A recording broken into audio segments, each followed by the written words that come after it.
Hola, hola, ¿cómo están todos? Muy buen día. Aquí continuamos con la capacitación del Desafío Jóvenes Recrea STEAM 2022. Estamos, bueno, como siempre les digo, estamos muy contentos, todo va caminando muy bien. Ayer tuvimos una práctica de su pitch bastante interesante, varios proyectos se animaron a presentar, fue la primera vez, ¿se entiende? Pero otros no se animaron a presentar, entonces ahorita les voy a platicar al final que lo que tenemos para la próxima semana, porque la próxima semana también hay prácticas. Entonces, a ratito terminando esta práctica, se los comento. Y ahorita vamos a continuar. Bueno, en la mañana estuvo muy padre la práctica de programación orientada a objetos que la gente de Tata Consultas y Services nos presentó y ahora sí que les explicó lo sencillo que puede llegar a ser esta parte para que no le tengan miedo y se puedan enfocar un poquito más a esto. Pero bueno, ahorita continuamos con una conferencia muy interesante de la gente de Amazon. Ahora sí que la gente de Amazon se lució porque les va a dar un webinar, como dice este título, de uso de datos e información satelital para el cuidado del medio ambiente. Y por ahí vieron los nombres, pero quiero explicarles que, bueno, primero que nada, Lauro García es el encargado de transformación para México por parte de Amazon Web Services, que es AWS. Y luego va a presentar Camila Sad, que fíjense que Camila es también trabaja para Amazon, pero ella es encargado de analizar y de predecir desastres, hacer predicciones y también generar respuestas a desastres naturales, obviamente en base a toda la información que tiene Amazon. Ella trabaja muy de cerca con la NASA y con todo el tema de procesamiento de imágenes, pues revisan si lo que está pasando o los efectos que están pasando puede provocar un desastre. Entonces, Camila está en la parte de prevención de desastres, súper interesante. Y luego más a rato va a venir Chris Stoner y me mostraron ahí muy rápido una plataforma que tienen que nos la van a compartir y pues prácticamente va a quedar para que ustedes la usen y ustedes puedan entrar porque es una plataforma abierta. Chris Stoner, ella está encargada de información abierta, open data del medio ambiente, de lo que Amazon le consigue con la NASA también. Ella trabaja también muy cerca de la NASA y consiguen imágenes satelitales muy recientes y pues muy nuevas. Y hay toda una plataforma de datos de bases abiertos que ustedes pueden entrar y ver qué fue lo que está pasando. Entonces, de lo que me platicaron, está muy padre, pero bueno, los dejo aquí con la plática de los compañeros de Amazon. Muchas gracias a Lauro por toda la gestión de esta plática, porque consiguió gente ahora sí que de varias partes del mundo, y la gente de Amazon, pues, muchas gracias por todo el conocimiento que nos van a transmitir y la apertura de sus plataformas y de todo lo demás que vamos a hacer. Entonces, pues bueno, no quiero excederme más, le dejo la voz a Lauro, muchas gracias y seguimos al pendiente. Hola a todos, bienvenidos al webinar Uso de datos e información satelital para el cuidado del medio ambiente. Estamos muy emocionados de ser parte del Desafío Jóvenes Recrea STEAM 2022 y agradecemos a la Secretaría de Educación de Jalisco por esta invitación. Hoy en día el análisis de datos tiene una gran relevancia para la toma de decisiones. El medio ambiente no es la excepción. Tecnologías como el cómputo en la nube nos ayudan a analizar miles de datos que nos apoyan en nuestra tarea de mejorar procesos, servicios y esta toma de decisiones. En esta ocasión, en este webinar, nos acompañarán mis compañeras Camila Sad y Chris Stoner. Camila lidera el programa de preparación y respuesta de AWS ante desastres para América Latina, el Caribe y Canadá. Está a cargo y desarrolló el programa de respuesta a desastres de la NASA con ESRI, la primera red de laboratorios de observación de la Tierra para la reducción del riesgo de desastres en Latinoamérica y ha ayudado a clientes de respuesta en primera línea como la Cruz Roja o la Defensa Civil a entender los beneficios de la nube. Chris Stoner lidera datos abiertos ambientales dentro del equipo de datos abiertos de AWS. Chris ha estado en AWS durante más de 2 años y en el pasado trabajó con la NASA y en las misiones de Sentinel-1 y NISAR para el almacenamiento y distribución de datos en AWS. Adelante, Cami. Muchas gracias, Lauro, y muchas gracias a todos y todas por estar unidos hoy con nosotros. Yo quiero dar unas palabras muy cortas antes de darle la palabra a Chris. Empiezo por preguntar por qué es importante estar todos reunidos acá y hablar de datos, información satelital para el cuidado del medio ambiente. Pues les cuento que las observaciones de la Tierra, ya sean hechas remotamente por satélites o realizadas en sitio por sensores, juegan un papel cada vez más importante para hacernos más resilientes ante desastres. Es por eso que es tan importante contar con jóvenes como ustedes, jóvenes tan motivados, tan inteligentes y con tantas ganas de crear cosas nuevas. Así que le quiero dar las gracias a cada uno y una de ustedes por ayudarnos a construir una sociedad cada vez más preparada y adaptable a los efectos del cambio climático. Espero que disfruten mucho de esta charla, que aprendan mucho y que los motive para trabajar por un mundo mejor. Chris, te doy la palabra. Thank you, Camilla, and thank you, Laura, for inviting us to speak today. Ooh. For some reason, my video came up. Sorry about that. So I'm going to go ahead and get into the talk. So our talk is part of the broader STEAM, S-T-E-A-M 2022 program that you're all a part of. And we are excited to talk to you today about the Earth observation from space and what you can do with this data. So here's what we will talk about today. What is Earth observation and why is it important? And why is it important to you and your community? I'll show you some examples of what you can see from space, and I'll give you a quick overview of the tool that we will use today. Then I'll do a quick demo of the tool so you can see how it works, and then it's over to you to explore. So what is Earth observation? Wikipedia defines Earth observation as gathering information about the Earth, specifically the physical, chemical, and biological systems. So physical, what does that mean? Well, we can detect changes that you see in the land, such as disasters like a volcano erupting, or even changes from urban expansion where cities expand into rural areas by cutting down trees and building up homes and schools. For the chemical system, this has to do with air and atmosphere. We can detect changes in the air we breathe from, for example, high levels of carbon dioxide from pollutants. Did you know that a typical passenger car or a typical passenger vehicle emits about 4.6 metric tons of carbon dioxide per year? We refer to this as a greenhouse gas because, like a greenhouse, it is a hot climate to grow plants in the cold region. So similarly, these gases heat up the planet as if the entire planet was in a greenhouse. For example, the ocean can absorb these greenhouse gases, causing the sea to increase in temperature, which means that the fish and sea plants must adapt to rising temperatures. Biological system, what is that? So biological systems are typically referred to as the fisheries, forests, grasslands, and croplands.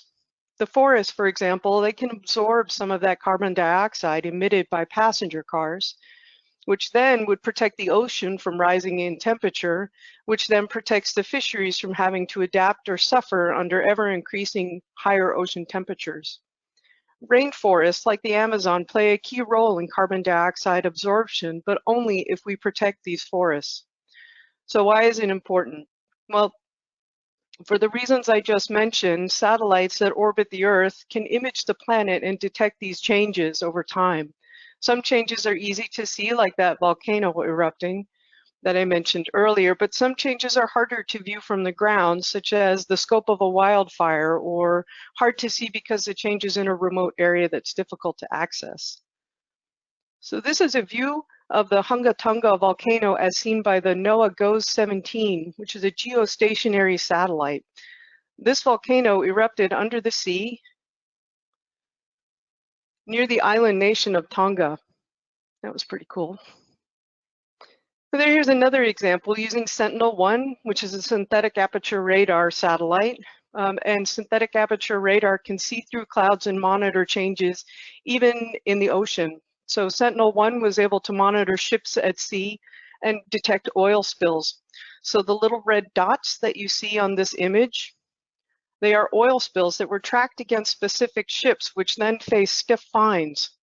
You can see one ship was leaking oil for quite a while before it was contained, the little red dots in a line. So this is the EO browser. This is the Earth observation tool that we will be using today. It's provided by a company called Synergize. They created this web tool to easily view publicly accessible open data about the Earth. Quite a bit of it is hosted in AWS.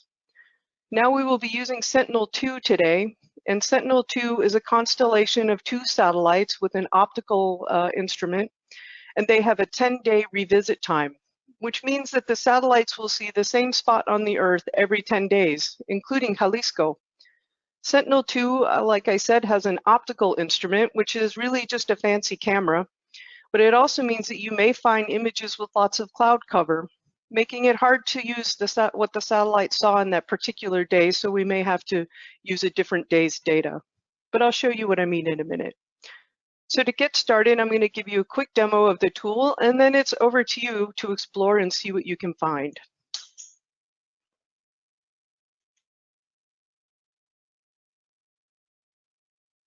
Okay, so we'll start here. There's a link that I will share with you.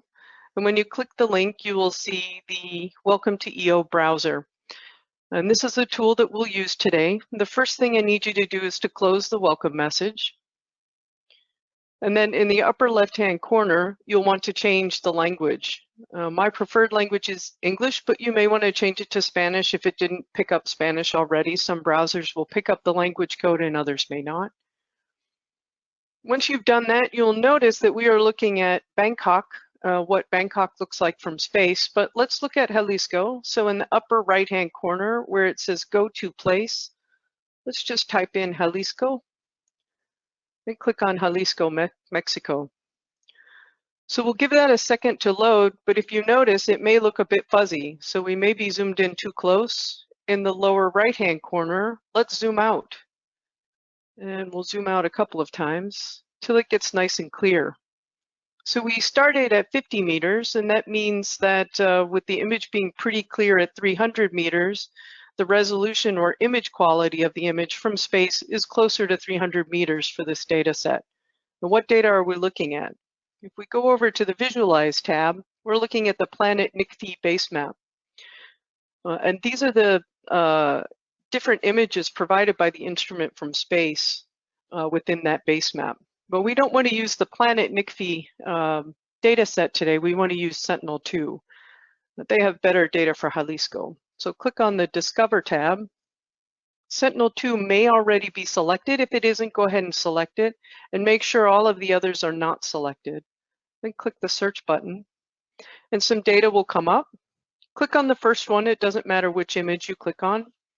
And you'll see a kind of brownish, depending upon the day that you select, you'll see a brownish image on the screen. There are some false color or highlight optimized natural colors, which is actually a pretty interesting data set as well. But we'll be using true color today, which is typically the first one that you'll see. As I told you earlier, Sentinel-2 is a constellation of satellites from ESA, the European Space Agency. And this constellation does Earth observation. Sentinel-2 is polar orbiting, so it passes over the poles, Alaska and Antarctica. And it has a 10-day revisit time, meaning it takes an image of a spot of Earth on one day and will image that same spot of Earth 10 days later. So why is that important? Well, you can see change from space. So land monitoring, deforestation, forest fires, urban expansion, you can see that kind of change, including water monitoring, flooding, drought, changes in lake size and density, even crop monitoring and soil moisture can be monitored from space. And we have some examples that we're going to show you. Let's start with one today. So let's find a particular lake. So if we zoom out a bit to 50 kilometers, which we can see down at the bottom of our screen. At 50 kilometers, we can see in the municipality, there is a very large lake. Let's zoom into that lake a little bit because we want to image changes in this lake over time. So we'll zoom into 5 kilometers for Lake Chapala. Let me make sure I'm at 5 kilometers, and I am. That's a really nice image. There's no clouds, and you can see everything pretty well. But let's look at a particular date. So if we go to the upper left-hand corner and click on this date, we're going to go back to 2021 and October, and we want to change the date to the 4th. So this was a fairly cloudy day, and as I mentioned earlier, if you have a cloudy day, you may be missing some data. It's hard to see. It's optical. It's basically a photograph from space, and you can't see beneath the clouds. So let's try and go back a day. Let's hit this back button, and we'll go back to September 29th. Give it a second to load, and you will see on September 29th, we have a pretty good looking day, but there's only half of an image. What does this mean? Well, the image that a satellite sees within its instrument is called a swath. It's like a beam from the satellite that has edges, and it can only see so much. Just like a camera has edges, there will be edges to your photograph. These are basically the edges to the photograph as seen from space. So as it passes over the lake, the Sentinel-2 satellite was a little bit cut off a little bit of the image. So it has only imaged, it imaged the entire lake, but didn't image all of the surrounding areas, which is still okay for us. We can use the 29th, but you may see some days it is cut exactly in half. And what that means is that the satellite passed by at a slightly different orbit and wasn't able to pick up the entire image of the lake. But let's zoom into one spot. Right underneath Octolan Municipality. If we zoom in, and in fact, it's a little cloudy. Let's go back to the 24th. If we look right under Octolan Municipality and zoom into about 500 meters, oh, too far, 500 meters, that's good. We're looking at a normal day of this river as it dumps into the lake. So you can see the river, it goes up quite a bit, and you can follow this trail on the other images. And we actually want to download this image because we're going to use it for a comparison later. There was a flooding event in October, so that will be our after image, and this will be our before image. So on the right-hand side, you will see this icon that will allow you to download the image. Keep all of the defaults and just click download. It may take a second to download the image, and then close this dialog box, and we'll look at the images when we're done. Now let's compare this to a flooding event that happened on the 5th. So if I look at my date tab and I go forward, well, the flooding event happened on the 5th, but if I look on the 4th, I'm not going to see anything useful. Well, it was before the flooding event, and it's a very cloudy day. So let's go to the 6th and see what we see. This is pretty interesting. There's quite a bit of mud in the lake, but I have that half image that I told you about. See, I picked up from the satellite half of the lake, but not the other half. So let's go to the 9th. Give it a second to load. This is what I wanted to see. Do you see all the brown in this river? This is runoff. So what happens, the rainwater has picked up dirt, and the rainwater has become very muddy, and all of that mud is now deposited into the river. The river carries this runoff, or all of this mud, and dumps it into the river, or dumps it into the lake, causing it to be very brown. And think the flooding event happened on the 5th. This is 4 days later, and you're still seeing mud going into the lake. Just pretty interesting and pretty tough for the farmers. See all these fields, these farmers' fields? That means that quite a bit of the topsoil has been removed from that farmer's field and is now being deposited into this lake.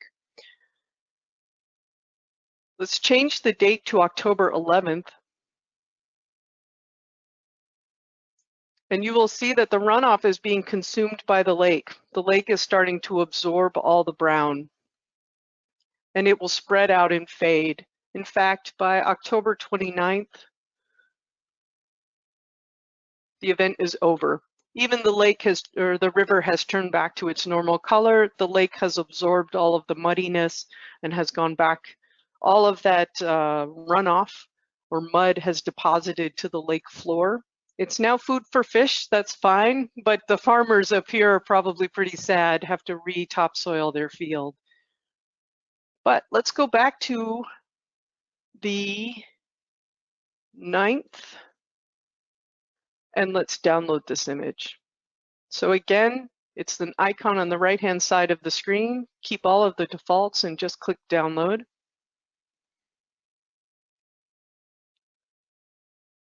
We'll want to keep these 2 images to explain what happened. Let's open them up and see what that looks like. These are the images that we just downloaded. So this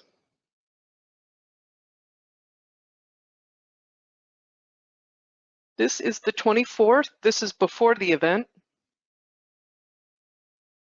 And this one is October 9th.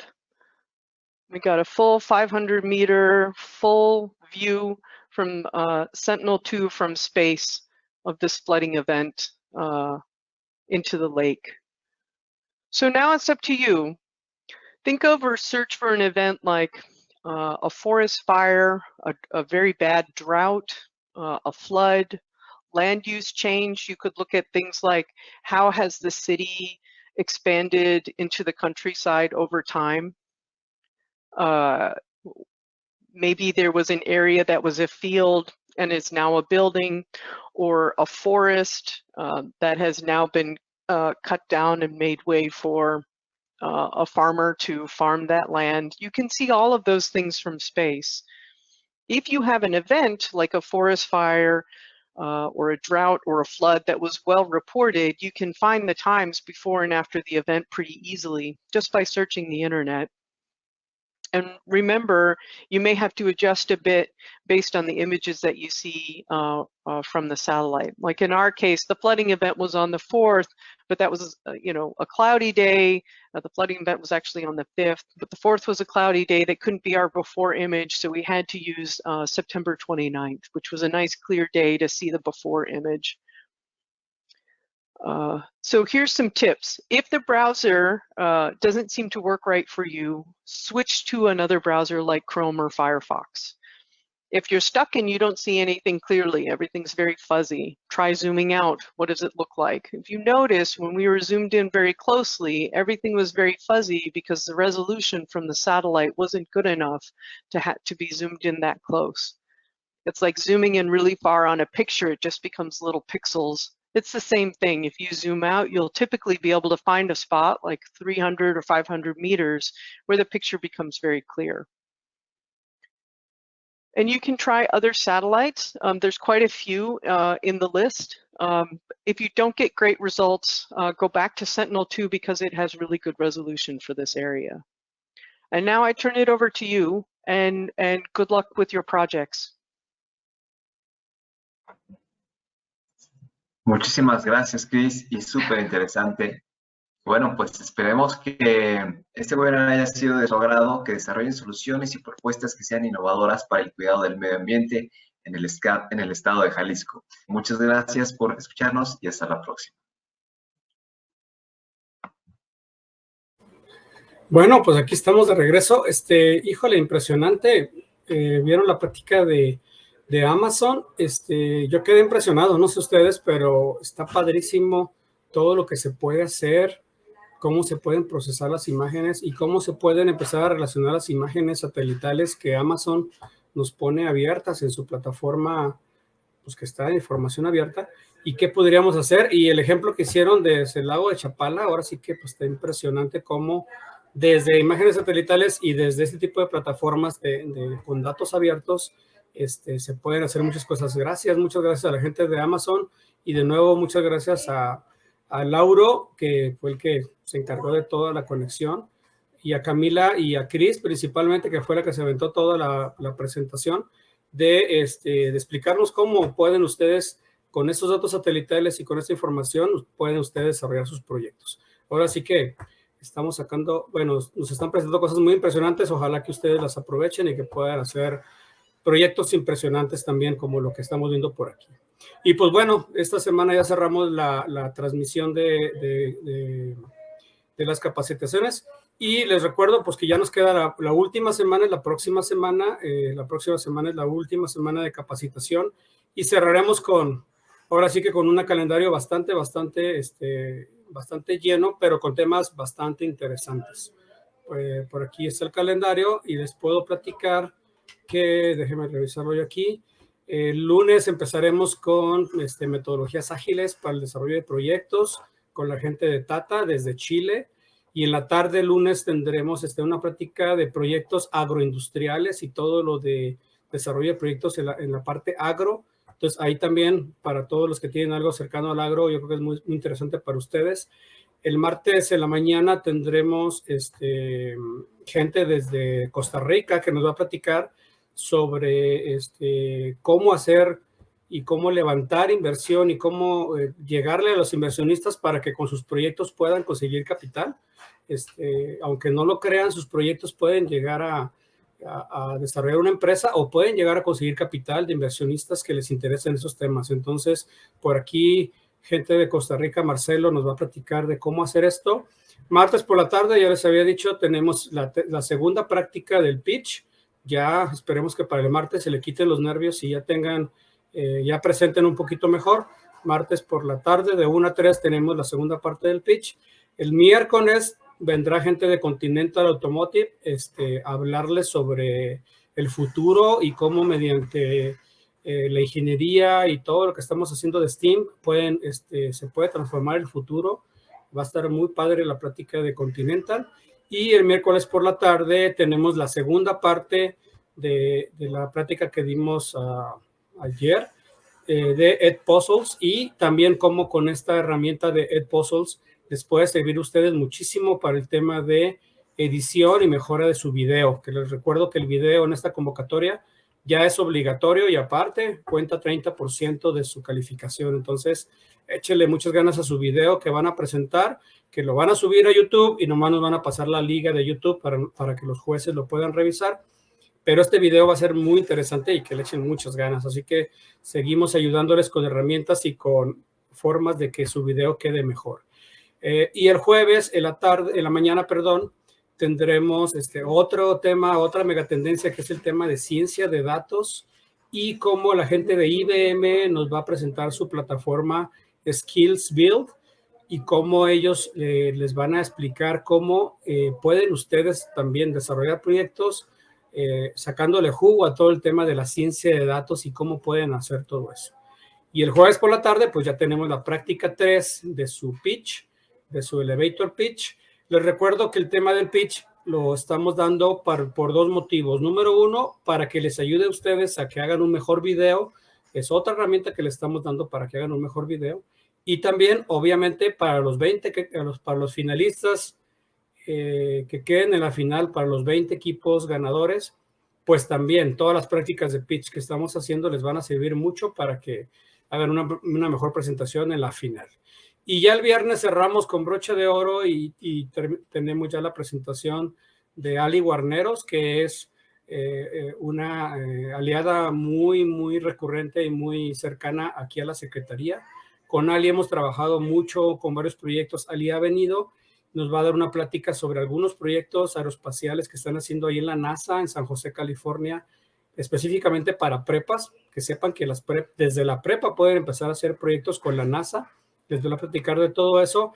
Y también, pues aprovechando, como vieron en la convocatoria, a los que ganen los 5 primeros lugares, nos vamos a llevar una jornada de innovación al Silicon Valley y prácticamente vamos a estar ahí en un hotel enfrente de la NASA y vamos a estar dándonos varias vueltas a la NASA. Y también le voy a pedir a Ali que nos platique qué es lo que van a hacer los que vayan al Silicon Valley, los 5 equipos que ganen y que se den su vuelta al Silicon Valley en la jornada de innovación y que les platique pues qué les espera por allá a los ganadores. Entonces quisiéramos motivarlos para que le echen ganas, mejoren sus proyectos, primero queden entre los 20 finalistas, ojalá, para que de ahí nos podamos ir a Puerto Vallarta a hacer la presentación final, y de los 20 ganadores, pues queden los 5 equipos ganadores para darse la vuelta al Silicon Valley y tener la experiencia de la NASA que Ali les va a platicar el viernes. Entonces, bueno, pues aquí cerramos la transmisión de hoy. Muchas gracias a todos por su presencia, gracias por el seguimiento. Nos vemos el lunes la próxima semana y por lo pronto, pues aquí cerramos la transmisión. Que tengan muy buen día.